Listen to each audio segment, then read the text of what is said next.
Hi welcome back to more from Madhu vlogs.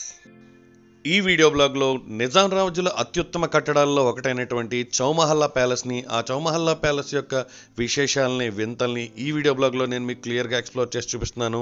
వీడియోని ప్రతి ఒక్కరు చివరి వరకు చూడండి. వీడియోకి ప్రతి ఒక్కరు ఫస్ట్ అయితే ఒక లైక్ వేసుకోండి. ఫస్ట్ టైం మన ఛానల్ని చూస్తున్నవారు, ఇంకా మన ఛానల్ని సబ్స్క్రైబ్ చేసుకునేవారు ఛానల్ని సబ్స్క్రైబ్ చేసుకోండి. ప్రక్కనే ఉన్నటువంటి బెల్ ఐకాన్ని క్లిక్ చేయండి. Let's go to the video. ఇది ఎంట్రన్స్ గేట్ అనమాట. ఎంట్రన్స్ గేట్ నుంచి అయితే వచ్చేటటువంటి టూరిస్టులను అయితే మీరు చూడొచ్చు. ఇంతకుముందు అయితే 2 ఎంట్రన్స్లు అయితే ఉండేవి, ప్రస్తుతం అయితే ఒక ఎంట్రన్స్ గేటే ఉంచారు. మీరు చూస్తున్నారు కదా, ఇది ఎంట్రన్స్ మెయిన్ గేట్ అనమాట. ఇక్కడ నుంచి రైట్ సైడ్ నుంచి, లెఫ్ట్ సైడ్ నుంచి వెహికల్స్ మార్గం ద్వారా కూడా లోపలికైతే మనం వెళ్ళొచ్చు. ఇది వచ్చేటప్పటికి చౌమహల్లా ప్యాలెస్లో ఎంట్రీ టికెట్ అనమాట. పర్ హెడ్ వచ్చేటప్పటికి 100 రూపీస్. కెమెరా కానీ, మొబైల్ కెమెరా కానీ తీసుకువెళ్ళేటట్టు ఉంటే కనుక ఇంకో 100 రూపీస్ ఎక్స్ట్రా పే చేయాల్సి ఉంటుంది. అదేవిధంగా ఇప్పుడు మీరు చూసేటప్పటికి లోపలికి వెళ్ళేటటువంటి టూరిస్టులను అయితే మీరు గమనించవచ్చు. ఇప్పుడు నేను ఉన్నది ఎగ్జాక్ట్గా ఎవరైతే నవాబ్ గారిని కలవడానికి వస్తారో వాళ్ళు వేచి ఉండే రూమ్స్ అనమాట. ఇవన్నీ కూడా నా బ్యాక్ సైడ్ కూడా చూడవచ్చు. అలాగే నా బ్యాక్ సైడ్ వాటర్ ఫౌంటైన్ కూడా ఉంది. ఈ రూమ్స్లో ఎవరైతే దూర ప్రాంతాల నుంచి వచ్చిన వాళ్ళు ఉంటారో, లేదంటే ఏదైనా సమస్యల మీద నవాబు గారిని కలవడానికి వచ్చిన వాళ్ళు అయితే ఉంటారో వాళ్ళందరినీ కూడా ఇక్కడ ఉంచి ఒకళ్ళ తర్వాత ఒకళ్ళని నవాబు గారు ఫ్రీ అయిన తర్వాత ఆ రోజుల్లో పంపించేవారు అనమాట. అదేవిధంగా ఇక్కడికి వచ్చినటువంటి టూరిస్టులను కూడా మీరు ఇప్పుడు చూడొచ్చు. చౌమహల్లా అంటే ఉర్దూలో 4 భవనాలు అని అర్థం. ఇక్కడ చౌమహల్లా ప్యాలెస్కి ఈ పేరు రావడానికి గల కారణం ఏంటంటే ఇక్కడ 4 భవనాలు 4 దిక్కుల్లో ఉంటాయి. అలాగే మధ్యలో ఇప్పుడు మీరు కనిపించే భవనం పేరు వచ్చేటప్పటికి కిల్లత్ మహల్ అనమాట. సో ఇది వచ్చేటప్పటికి కిల్లత్ మహల్కి వచ్చేటటువంటి వే. మీరు చుట్టూ చూడొచ్చు. ఇదంతా కూడా దగ్గర దగ్గర 16 నుంచి 18 ఎకరాల విస్తీర్ణంలో ఉన్నాయి ఈ ప్యాలెస్లన్నీ కూడా కలిపి. అందుకనే దీన్ని మొత్తం కలిపి చౌమహల్లా అని పిలవడం జరుగుతుంది. ఈ 16 ఎకరాల సువిశాల ప్రాంగణంలో ఉన్నటువంటి ఈ చౌమహల్లా ప్యాలెస్ని కట్టడానికి ఎన్ని సంవత్సరాలు పట్టిందో తెలుసా? 119 సంవత్సరాలు. 1750 నుంచి 1869 వరకు దీన్ని కట్టడం జరిగింది. అంటే తాత మొదలు పెడితే తాత తర్వాత తండ్రి, తండ్రి తర్వాత కొడుకు, అంటే తాత తండ్రి మనవడు, ఇలా 3 జనరేషన్స్ కూడా వచ్చేసాయి అన్నమాట. సో దీన్ని మొత్తంగా కట్టి కంప్లీట్ చేయడానికి 119 సంవత్సరాలు పట్టింది. ఈ చౌమహల్లా ప్యాలెస్లో ఉన్నటువంటి ఈ కిల్వత్ మహల్ అయితే heart of the Chowmahalla palace అని చెప్పొచ్చు అనమాట. ఎందుకంటే ఇది అంత అందంగా ఉంటుంది, అంత బాగుంటుంది. ఇతర దేశాల నుంచి కూడా ఈ చౌమహల్లా ప్యాలెస్ని చూడడానికి అయితే ఇక్కడికి వస్తూ ఉంటారు. మీకు నా బ్యాక్ సైడ్ కనిపిస్తుంది కదా, అది రాజుగారు కూర్చునేటటువంటి దర్బార్ అనమాట. అక్కడ నుంచే ఆయన ప్రజలకు శాసనాలు చేయడం, లేదంటే ఇక్కడ ఏమైనా ప్రాబ్లమ్స్ వచ్చినా కానీ అన్నీ కూడా ఇక్కడి నుంచే జరిగాయి అనమాట. అసలు ఇక్కడ ఉన్నటువంటి ఈ హాల్ని చూడడానికి అయితే కనుక 2 కళ్ళు సరిపోవని చెప్పొచ్చు. 200 సంవత్సరాల క్రితమే వాళ్ళు ఆ రోజుల్లో ఏ రకమైన ఇంటీరియర్స్ వాడేవారు అనేది అయితే మీరు గమనించవచ్చు. ఎందుకంటే ఆ రోజుల్లో పవర్ కూడా లేదు. ఇక్కడ ఎక్కువ శాతం మీటింగ్స్ కానీ, సమావేశాలు కానీ నైట్ టైం జరిగేవి అనమాట. ఇక్కడ ఉండేటటువంటి ఈ గాజు ప్రమిదల్లాగా కనిపించే వాటిల్లో ఉపయోగించేటటువంటి క్రొవ్వొత్తులను ఇంగ్లాండ్ నుంచి తెప్పించేవారు. ఎందుకంటే అవి ప్రత్యేకంగా చేయించినటువంటి క్రొవ్వొత్తులు అనమాట. అవి ఎక్కువగా పొగ రాకుండా ఎక్కువ కాంతిని వస్తాయి కాబట్టి వాటిని ఇంగ్లాండ్ నుంచి ఇక్కడ ఉన్నటువంటి నవాబులు తెప్పించి వాడేవారు. ఇక్కడ ఉన్నటువంటి ఈ చౌమహల్లా ప్యాలెస్ అయితే కనుక ఇరాన్లో ఉన్నటువంటి రాజప్రసాద్ అని, అంటే రాజులు ఉండేటటువంటి భవనాన్ని తలపిస్తుంది అనమాట. అక్కడ ఉన్నటువంటి రాజభవనాన్ని చూసినటువంటి నవాబు ఇంతకంటే గొప్ప భవనాన్ని నేను నా దేశంలో నిర్మించాలని చెప్పి 119 సంవత్సరాలు శ్రమించి తాత తండ్రి కొడుకు హయాం వచ్చేటప్పటికి దీన్ని పూర్తి చేయడం జరిగింది. ఇప్పుడైతే కనుక మనం నెక్స్ట్ ఫ్లోర్లోకి వెళ్తున్నాం, అంటే పై ఫ్లోర్లోకి వెళ్తున్నాం అనమాట. నేను పై ఫ్లోర్ నుంచి అయితే నేను కింద ఉన్నటువంటి ఈ హాల్ని, ఈ ప్యాలెస్ యొక్క ఒరిజినల్ అందాలను మీకు నేనైతే ఇప్పుడు చూపిస్తాను. మీకు నేను కింద నుంచి చూపించిన దానికి నేను ఫస్ట్ ఫ్లోర్లోకి వచ్చి ఈ కిల్వత్ మహల్లో ఉన్నటువంటి ఈ సమావేశాలు జరిగేటటువంటి ఈ హాల్ని చూపించడానికి చాలా వేరియేషన్ ఉందని అయితే మీరైతే ఈజీగా గమనించవచ్చు, ఈజీగా నోటీస్ చేయొచ్చు అనమాట. చూడండి ఎంత అందంగా ఉందో, అసలు మాటలతో చెప్పడం అయితే కుదరదు. 2 కళ్ళు సరిపోవని చెప్పాలన్నమాట. చాలా అంటే చాలా అందంగా ఉంటుంది ఇక్కడ నుంచి మనం చూస్తూ ఉంటే. అలాగే ఈ భవనానికి ఉన్న మరొక ప్రత్యేకత ఏంటంటే వెంటిలేషన్ కానీ, గాలి వెలుతురు లోపలికి రావడం కానీ, ఇదంతా కూడా చాలా ఎక్స్ట్రాడినరీగా డిజైన్ చేశారు. ఇక్కడ ఉన్నటువంటి స్తంభాలు కానీ, గోడలు కానీ, కింద ఉన్నటువంటి ఫ్లోరింగ్ కానీ అంతా కూడా పాలరాతితో చేయడం వల్ల ఎప్పుడు కూడా ఇక్కడ చాలా చల్లగా ఉంటుందన్నమాట.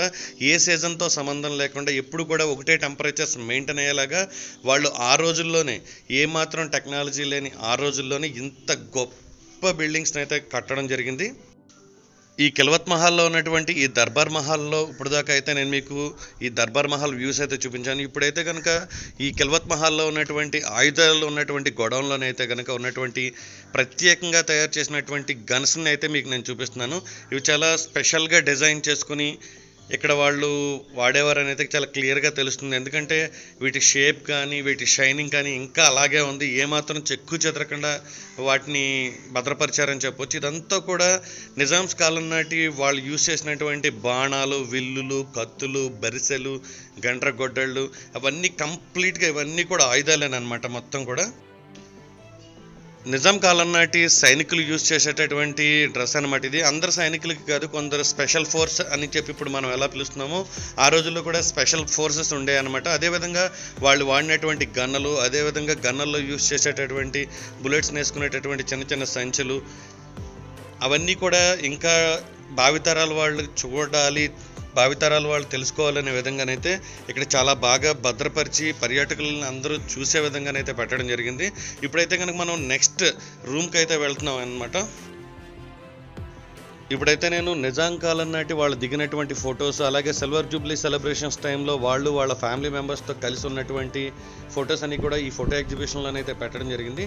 నెక్స్ట్ అయితే ఇక్కడ నుంచి మనం నెక్స్ట్ ఆయుధ కర్మాగారానికి అయితే వెళ్తున్నాం. ఇక్కడ అన్నీ కూడా కత్తులు, బరిసెలు, కొన్ని ఆయుధాల పేర్లు అయితే నాకు నోరు కూడా తిరగట్లేదు అనమాట.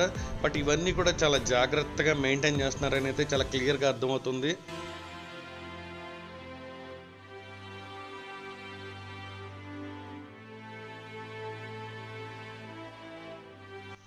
కొన్ని వందల వేల రకాల ఆయుధాలు అనమాట. మనం చాలా మూవీస్లో చూస్తూ ఉంటాం రకరకాల ఆయుధాలు. మనం ఎక్కడో మూవీస్లో చూడటం కాదు, ఇక్కడ నుంచి కాపీ కొట్టి మూవీస్లో యూజ్ చేస్తారని అయితే ఇక్కడ ఉన్నటువంటి ఆయుధాలను మీరు ఒక్కసారి చూస్తేనైతే మీకు చాలా క్లియర్గా ఉంటుంది అనమాట. 200 సంవత్సరాల క్రితం వాళ్ళు గోడల మీద యూజ్ చేసినటువంటి డిజైన్స్ చూడండి. ఇప్పటికీ ఇదే డిజైన్స్ని మనం అటు ఇటు మార్చి అవే వాడుతున్నాం అనమాట. వాల్ కేర్ అని, వాల్ కుటీలని. అసలు ఆ రోజుల్లోనే వాళ్ళు యూజ్ చేసినటువంటి డిజైన్కి అయితే నిజంగా మనం హ్యాట్స్ ఆఫ్ చెప్పొచ్చు. అదేవిధంగా ఇక్కడ మీరు చూడండి బాణాలను ఎంత చక్కగా డిజైన్ చేశారో. వచ్చినటువంటి టూరిస్టులు అయితే కనుక అట్రాక్ట్ అయ్యే విధంగా, వచ్చిన వాళ్ళు మళ్ళీ చూడాలి, నలుగురికి చెప్పాలనే విధంగానైతే కనుక వాళ్ళు చాలా బాగా డిజైన్ చేసి మంచిగా అయితే ఇక్కడ పెట్టడం జరిగింది.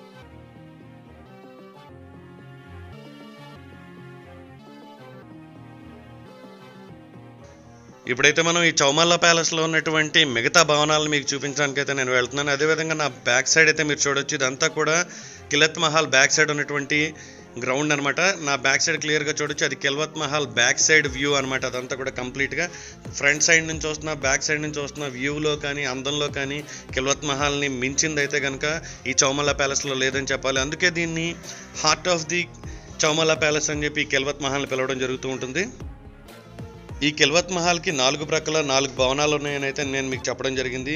ఒక్కొక్క దాంట్లో ఒక్కొక్క రకమైన వస్తువులు అయితే పెట్టడం జరిగింది. ఒక దాంట్లోనైతే కంప్లీట్గా వాళ్ళు యూజ్ చేసినటువంటి బట్టలు ఉంటాయి, ఒక దాంట్లోనైతే కంప్లీట్గా వాళ్ళు వాడినటువంటి ఆయుధాలు ఉంటాయి అనమాట. ఒక దాంట్లో కంప్లీట్గా వాళ్ళు వాడినటువంటి ఫర్నిచర్ ఉంటుంది. ఇప్పుడైతే కనుక ప్రస్తుతానికైతే మనకి 2 భవనాల్లోకి అయితే ఎంట్రీ లేదనమాట ప్రజెంట్ పర్యాటకులకైతే. సో నేను ఈ భవనాన్ని అయితే నేను బయట నుంచే చూపిస్తాను. అదేవిధంగా ఈ భవనంలో ఉన్నటువంటి డిజైన్స్ కానీ, వాళ్ళు ఆ రోజుల్లోనే యూజ్ చేసినటువంటి టెక్నాలజీని కానీ, వాళ్ళ డిజైనింగ్కి ఎంత పెద్ద ప్రాధాన్యత ఇచ్చేవారు, గోడల నుంచి పైనటువంటి సీలింగ్ వరకు కూడా ఎంత అద్భుతంగా డిజైన్ చేయించేవారు అనేది అయితే మీకు చాలా క్లియర్గా కనపడుతుంది. అదేవిధంగా నిజామ్స్ యూజ్ చేసినటువంటి ఫర్నిచర్ అనమాట ఇదంతా కూడా. వాళ్ళు ఎప్పుడైనా వాళ్ళ పూర్వీకులు అనమాట. ఏంటంటే వాళ్ళ మనవాళ్ళు 2 ఉన్నారనమాట. ఒకళ్ళు ప్యారిస్లోను, ఇంకొకళ్ళు దుబాయ్లోనూ ఉన్నారని చెప్పి మనకి లాస్ట్ టైం 6వ నిజాం నవాబ్ గురించి చెప్పినటువంటి గైడ్ అయితే మనకు చెప్పడం జరిగింది. నా బ్యాక్ సైడ్ కనిపిస్తుంది అయితే కనుక కిల్వత్ మహల్, మధ్యలో ఉన్నదైతే వాటర్ ఫౌంటైన్. అది ఈ బిల్డింగ్ బ్యాక్ సైడే వింటేజ్ కార్స్ కోసం స్పెషల్గా ఒక గ్యారేజ్ అయితే ఉంటుంది. ఆ గ్యారేజ్ని అయితే కనుక నేను నా లాస్ట్ వీడియో బ్లాగ్లో మన ఛానల్లో చూపించడం జరిగింది. చూడని వాళ్ళు అయితే లాస్ట్ వీడియో బ్లాగ్ అయితే వింటేజ్ కార్స్ కోసం మన ఛానల్లోకి వెళ్ళి అయితే చూడండి. ఇప్పుడైతే మనం నెక్స్ట్ ఏరియాకి అయితే వెళ్తున్నాం అనమాట. మీరు చూడొచ్చు నా బ్యాక్ సైడ్ అయితే కనుక చింత చెట్టుని ఎంత బాగా కట్ చేశారు మీరు చూడొచ్చు. అది చింత చెట్టు అనమాట. యాక్చువల్గా చాలా బాగా కట్ చేశారు దాన్ని. ఇప్పుడు మనం చౌమల్లా ప్యాలెస్లో ఉన్నటువంటి మరొక ఫోటో ఎగ్జిబిషన్ ఏరియాకి అయితే వచ్చాం అనమాట. ఆ రోజుల్లో నిజామ్స్ ఎలా ఉండేవారు, వాళ్ళు తీయించుకునేటటువంటి ఫొటోస్ ఎలా ఉండేవి, వాళ్ళ వేషధారణ ఎలా ఉండేది, వాళ్ళ వేటకెళ్తే ఎలా ఉండేవారు, ఇవన్నీ కూడా ఇక్కడ కంప్లీట్గా కనపడతాయి అనమాట. ఇక్కడ మీరు నా బ్యాక్ సైడ్ చూడొచ్చు, నిజాం పులులను చంపి వాటితో పాటు కూర్చుని దిగినటువంటి ఛాయాచిత్రం అనమాట ఇది. అలాగే ఈ చౌమల్లా ప్యాలెస్లో ఎవరైనా రాజుల్లాగా కానీ నవాబుల్లాగా కానీ ఫొటోస్ దిగాలనుకుంటే ఇక్కడ చాలా బాగుంటుంది అనమాట. వచ్చిన వాళ్ళు చక్కగా వాళ్ళే డ్రెస్ ఇస్తారు, వాళ్ళే డిజైన్ చేస్తారు, వాళ్ళు చక్కగా ఫొటోస్ తీసి ఆ ఫొటోస్ని అయితే మీకు ఇవ్వడం జరుగుతుంది. బట్ అయితే ఛార్జ్ అయితే చేస్తారు. అదేవిధంగా ఈ చౌమల్లా ప్యాలెస్లో ఉన్నటువంటి అవుట్లెట్ అనమాట ఇది. ఇక్కడ మనకు నచ్చినటువంటి టీ షర్ట్స్ కానీ మన ఫ్రెండ్స్కి కానీ రిలేటివ్స్ కానీ మనం ఇక్కడ నుంచి తీసుకెళ్ళవచ్చు. అలాగే ఇక్కడ వాటి ప్రైసెస్ కూడా మీరు క్లియర్గా చూడొచ్చు.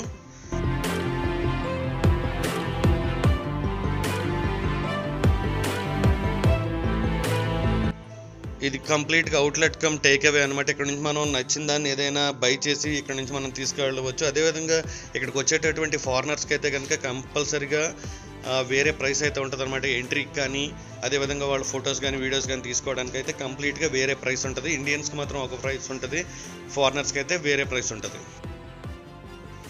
ఇప్పుడైతే నేను నిజామ్స్ యూస్ చేసినటువంటి వస్తువులు ఉండేటటువంటి హాల్లోనైతే ఉన్నాను. ఇక్కడ మీరు వాళ్ళు వాడినటువంటి గాజు వస్తువులను కానీ అలాగే వాళ్ళు యూస్ చేసినటువంటి చెప్పులను కానీ వాళ్ళు వాడినటువంటి బట్టలను కానీ కంప్లీట్గా కూడా ఇక్కడ మీరు నోటీస్ చేయవచ్చు అనమాట. ఈయన మీర్ ఉస్మాన్ అలీ ఖాన్. ఈయన నిజాం 6th నవాబ్ అంటారు కొందరు, అలాగే 7th నవాబ్ అని అయితే కొందరు అంటారు. ఈ విషయాల్లోనైతే ఇంకా క్లారిటీ అయితే లేదు. బట్ పిలవడంలోనైతే 6వ నవాబు 7వ నవాబు అని 2గా పిలుస్తారు. వాళ్ళ పిల్లల ఫొటోస్ అనమాట.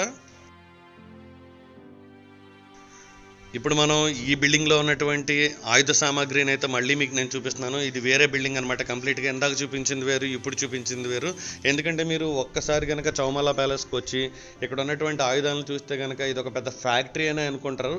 అంత ఎక్కువ ఉంటుంది అనమాట ఇక్కడ ఆయుధాలు అయితే కనుక. 200-150 సంవత్సరాల క్రితం వాళ్ళు వాడినటువంటి ప్రతి ఆయుధాన్ని కూడా చాలా జాగ్రత్తగా ఉంచి వాటిని చాలా జాగ్రత్తగా పరిరక్షిస్తున్నారని చెప్పాలి.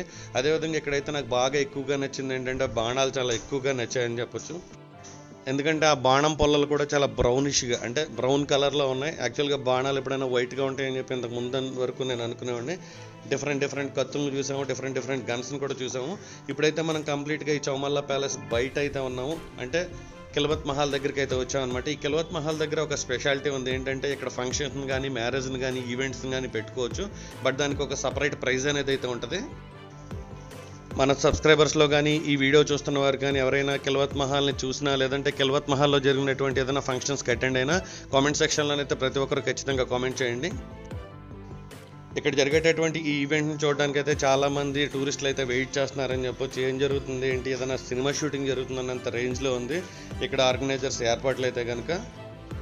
ఈ వీడియోపై మీ అభిప్రాయాలను ప్రతి ఒక్కరు కూడా కామెంట్ సెక్షన్లో అయితే కామెంట్ చేయండి. ఎందుకంటే మీరు ఈ వీడియో ఎలా ఉందని చెప్పేదాన్ని బట్టి నేను నెక్స్ట్ వీడియోస్ ఏం చేయాలి, నేను ఎలాంటి వీడియోస్ చేయాలనేది అయితే నాకు కొంచెం హెల్ప్ అయితే అవుతుంది. అలాగే ఈ వీడియోని ప్రతి ఒక్కరు లైక్ చేయండి. ఇంకా మన ఛానల్ని సబ్స్క్రైబ్ చేసుకుని వారు మొదటిసారి మన ఛానల్లో ఈ వీడియోస్ని చూస్తున్న ప్రతి ఒక్కరు కూడా ఛానల్ని సబ్స్క్రైబ్ చేసుకోండి. ప్రక్కన ఉన్నటువంటి బెల్ ఐకాన్ క్లిక్ చేయండి. అలాగే ఈ వీడియోని మీ ఫ్రెండ్స్ అండ్ ఫ్యామిలీ గ్రూప్స్లో షేర్ చేయండి.